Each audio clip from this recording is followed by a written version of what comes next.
Greetings everyone and welcome back to the channel. So what we'll be discussing today is the one situation that is probably the most iconic for whenever we're talking about multitasking. So let's set the stage. You've prepared yourself to do one thing, you have everything you need at your disposal, and as you're about to engage into your endeavor, something else all of a sudden requires your attention. Now, what you have to do is completely intentionally disengage from whatever it is that you're doing and engage into this one new thing, completely aware of the fact that this is not the most efficient way of handling things, but still, you gotta suck it up and you have to do it. So what do you do about a situation like that?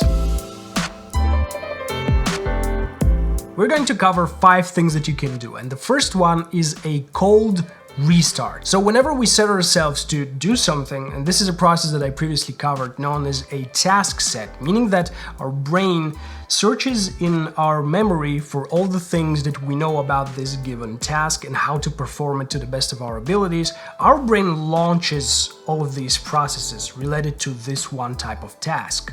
But the moment that another task appears and we have to address it, the programs or all the memories related to this other task clash with the first one. And the more complex the two of them are, the slower it takes us to go from doing one thing to the other. And so what happens is that whenever we are presented with a novel thing that we haven't been prepared for and we haven't set ourselves to do it, most of the time we just end up staring in space in a way pointlessly, like this is our equivalent of a blue screen. So it's a form of blockage. And in order to more efficiently reorient ourselves to the new thing that we are about to do, we have to do a cold restart, which requires us to actually move around physically. The whole blockage is a mental one, and the best way to resolve it is to physically change the environment so our brain is capable of processing the fact that we're moving things from one thing to another. And the best way to do that is to replicate that process physically. So you just have to stand up, go to another room and perform the task there. Or if you're not able to do that, just walk around and come back to your place before engaging with that one new task. The physical transformation or the event of you moving around and then coming back and doing the next thing will help you with engaging it actually faster and not slower. Which also leads us to the second thing. The moment that you start walking around, you can take a notebook with yourself, or the moment that you come back, what you can do is break the thing down into small, manageable pieces. Now, this is also something that I've touched upon previously, but from a different angle. Whenever we are engaging into something new, the moment we decide to actually break this one thing down, it's not only easier for us to push through doing it and be consistent in our focus and our ability to just finish it, but it also helps us with setting ourselves, warming ourselves up for doing it. In a way, we further enhance that booting process of remembering, bringing up into our mind everything that is necessary to perform this one task in the most efficient manner possible. And this applies to whatever you're doing. If it's creative work, like let's say writing, break things down. What is it that you want to write about? You have to research, you have to define your outcome, get a draft, first draft, second draft, all the different paragraphs, maybe not perfect, but you have something, and all of these different bits, all these mini tasks, the more of them you are able to identify, the better you'll be able to set yourself into doing the one new thing that you have to actually address. Which also leads us to thing number 3 you can do, and that is to create a database for yourself. So here's the rationale behind this one.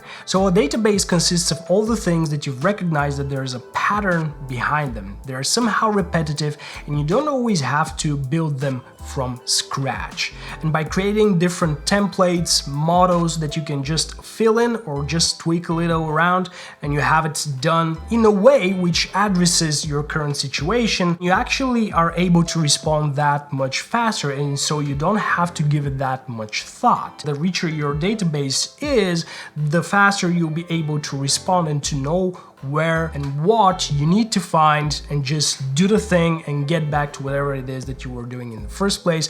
Be that much more content with whatever it is that you're doing. Of course, this may not always be the case, and things do take time, and setting a database will also take extra time. So it's important to think about something else as well, and this is number 4. You have to actually keep track of the things that you're doing, because whenever you're addressing things that are not related to your main activity, most of the times we tend to neglect them as things we completed. And in the end of the day, we may have addressed 3 to 5 or more things that were actually more important to our primary task, but just because we haven't planned for them, we sort of feel that we've wasted our whole day and not recognizing all the things that we actually addressed. And so by keeping track of all the things that we do on a daily basis, doesn't matter if they were part of our initial plan, what happens is that we're that much more, again, content with whatever it is that we just accomplished. You've been productive,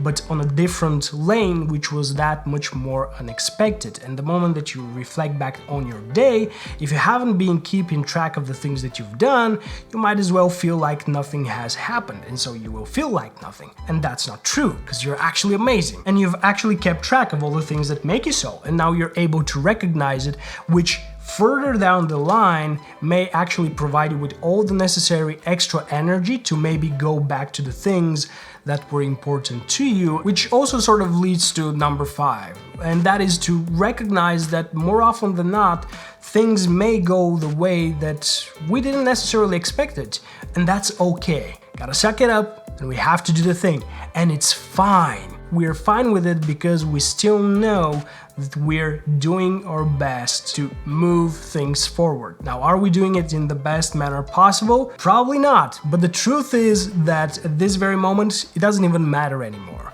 And again, instead of battling with your own self, thinking about the things that you should be doing, maybe you should focus on the present. You might as well enjoy the whole process. And with time, all these behavioral patterns related to dealing with situations like that will become stronger, and you're going to enjoy that process that much more.